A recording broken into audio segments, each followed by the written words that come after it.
Em nosso estudo de hoje, a lição 4 do livro Vida e Sexo, Ambiente Doméstico.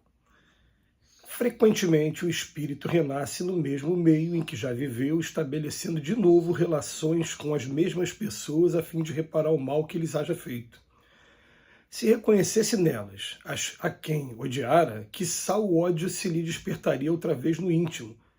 De todo modo, ele se sentiria humilhado em presença daqueles a quem houvesse ofendido. Esse é o item 11 do capítulo 5 do Evangelho segundo o Espiritismo. Na comunhão de dois seres para a organização da família, prevalece o compromisso de assistência não só de um para com o outro, mas também para com os filhos que procedem do laço afetivo. Não possuímos ainda na Terra institutos destinados à preparação da paternidade e da maternidade responsáveis. A evolução e o aprimoramento das ciências psicológicas de hoje, porém, garantir-nos-ão no futuro semelhante evento. Identifiquemos no lar a escola viva da alma. O espírito, quando retorna ao plano físico, vê nos pais as primeiras imagens de Deus e da vida. Na tépida estrutura do ninho doméstico, germinam-lhe no ser os primeiros pensamentos e as primeiras esperanças.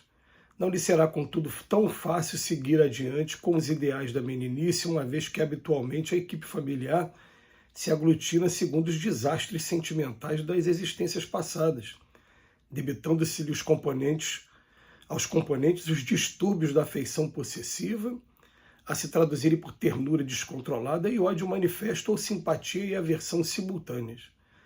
Pais imaturos do ponto de vista espiritual comumente se infantilizam no tempo exato do trabalho mais grave que lhe compete no setor educativo, em vez de guiar os pequeninos com segurança para o êxito e seu novo desenvolvimento no estágio da reencarnação, embaraçam-lhe os problemas, ora tratando as crianças como se fossem adultos, ora tratando os filhos adultos como se fossem crianças. Estabelecido o desequilíbrio, irrompem os conflitos de ciúme, rebeldia, narcisismo e crueldade, que asfixiam as plantas da compreensão e da alegria na gleba caseira, transformando-a em espinheiral magnético de vibrações contraditórias, no qual os enigmas emocionais, trazidos do pretérito, adquirem feição quase insolúvel. Decorre daí a importância dos conhecimentos alusivos à reencarnação nas bases da família, com pleno exercício da lei do amor nos recessos do lar, para que o lar não se converta de bendita escola que é, em pouso neurótico, albergando moléstias mentais dificilmente reversíveis.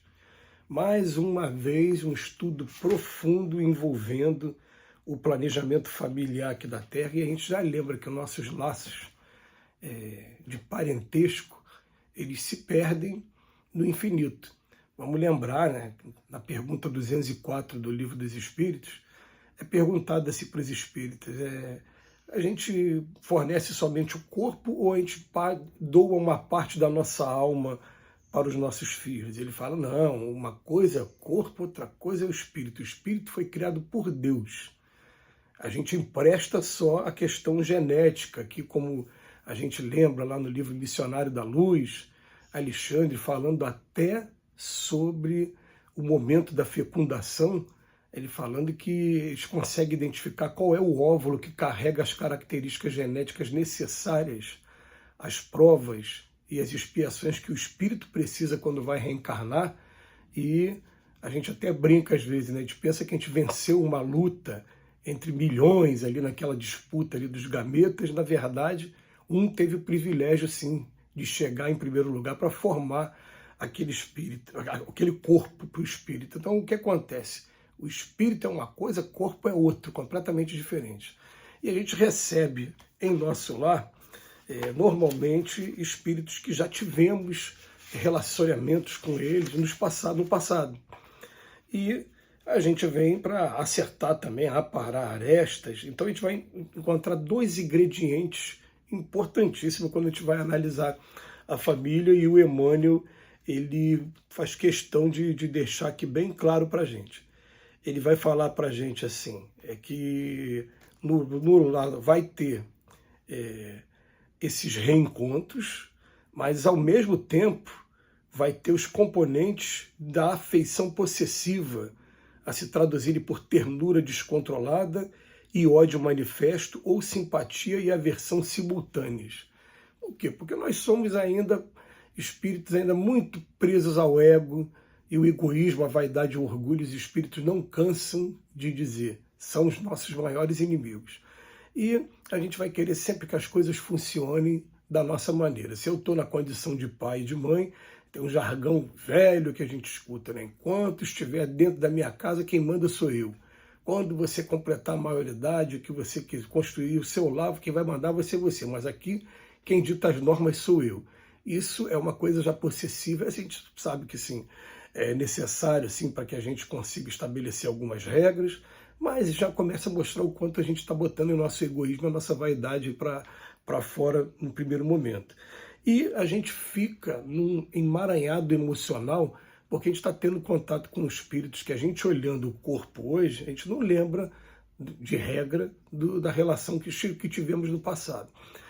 Aí a gente está o tempo todo sendo incentivado e também, depois de ver a ternura infantil, doar todo o nosso amor para aquele espírito, mas ao mesmo tempo aquela coisa lá no subconsciente mostra para a gente, já tivemos alguma coisa no passado, e isso começa a mexer com o lado emocional nosso. Então, ternura descontrolada, muitas das vezes ódio manifesto, que vai sendo aparado aqui e ali, já que tem o esquecimento do passado, né? Quando um dos dois começa a colocar esse sentimento para fora, o outro vem, que é isso, eu sou seu pai, não, eu sou seu filho, e esse laço que está preso aqui da consanguinidade, ele serve para isso, para que a gente possa estar amparando, né, um ao outro, e ao mesmo tempo a gente percebe que existe o Estatuto da Criança e do Adolescente, existem leis civis que regulam a responsabilidade dos pais, e também existem crimes no Código Penal para os maus tratos dos pais para com os filhos. Então, a gente vai sendo obrigado mesmo a segurar esses sentimentos, e mesmo convivendo com simpatia e aversão simultâneas, a gente conseguir cumprir o nosso papel como educador.